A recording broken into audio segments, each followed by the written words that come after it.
I love homes. I love my home, I love your home, I love everybody's home. I'm basically obsessed with decor, I'm obsessed with color. And every time I travel, I get so influenced by their colors and architectures that some part of my house undergoes a transformation as soon as I'm back.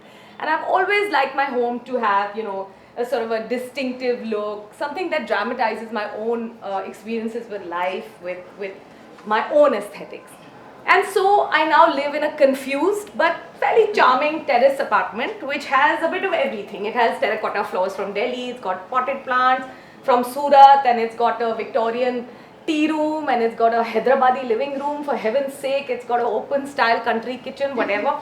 And my friends always tell me that it's a very unique space you've got in a concrete jungle like Bombay. And I always tell them that it was not always like that. And the story that leads up to me actually acquiring my own first home in Bombay is as interesting as the house itself.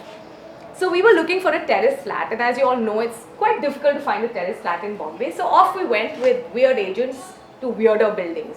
Now this is just a aside to anybody who is ever thinking of making a building. Please don't call your building names that property agents can't grasp. Okay, I mean, otherwise your classy building called Tranquil Treat is going to be Trinkle Tree. Okay?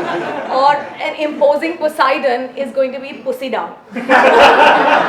Madam, Pussy Down mein terrace flat hai. No, thank you. It's not happening. I want to live that. So we chanced upon this building which wasn't any more glamorous. It was called Raval Tower. Okay?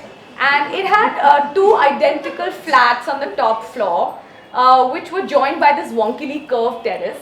And since we could only afford half of it, a wall was drawn in the middle of the terrace, and we bought half of it. We got around to, making our own changes and, doing all kinds of damage control. The other side, a lot of my friends and a lot of people came to see the other side, but because we had the slightly larger part of the terrace, they found it wanting and nobody really bought it, which made me only too happy, because I thought if nobody buys it, then in the next few years when I start a family or when I can afford the second half, I'm going to buy it. Otherwise it's going to be like such a loss to lose such a charming place and move out of this place just for want of a bedroom. But as life unfolds, the years rolled by, nobody moved in.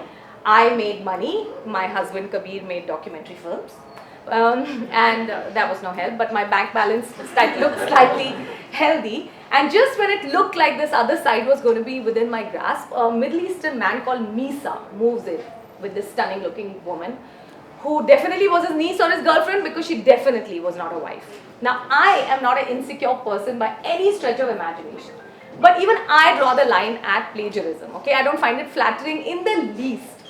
In the next 1 month, Misa copied everything. My floor tiles, my grills, my potted plants, my white Mediterranean walls, my yellow cement benches, everything. He just copied everything, and we were just looking at a mirror image on the other side of the wall of the terrace, and it was pissing me off, because the only thing that wasn't quite falling into line with the mirror image was me with my pregnant stomach, because on the other side were all these astonishingly beautiful women in various states of undress who would just be like chilling, watering plants or some such. And Kabir, of course, was delighted and noting down different entries every week. And it was pissing me off that Misa had used me as a home stylist for free without paying me, and what took me a year and many lakhs of rupees to figure about my house, he had just peeped across the terrace and done it in under a month. It was really pissing off. So this is how it happened, and one day we went off to sleep, and the next morning we had this funny waft coming into the house, and we thought it was just the Bombay drift, but it wasn't. It got stronger and stronger, and we realized it was coming from next door. And we peeped across. There were no stunning beauties there. We couldn't hear anybody. The doorbells went unanswered, and we were like, my pregnant brain was in overdrive. I was like, Kabir, he's murdered his girlfriend. And he's like, relax, calm down, you're being filmy. I'm being filmy. Irony shoots itself in the face.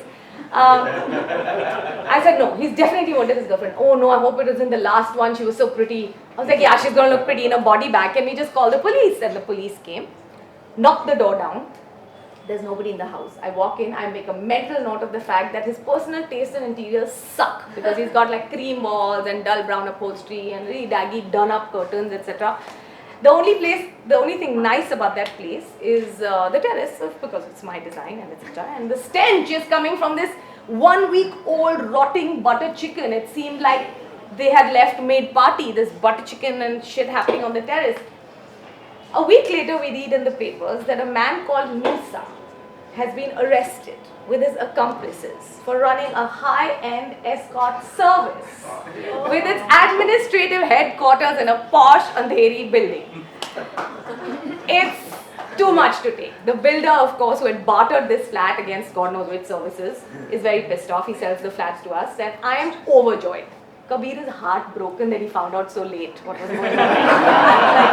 Abhi pata chala hai. So exactly a month later, we broke down the wall between the two terraces, and I can't tell you the words. There are no words or emotion that can describe watching the other side from my part of the terrace. It was seamless. The floor was edge to edge. The grills met. The yellow seats were a mirror image. Okay. The flower pot shook hands. It was just, it didn't even need a coat of paint to make it contiguous. Okay, this is irony. So it was fantastic.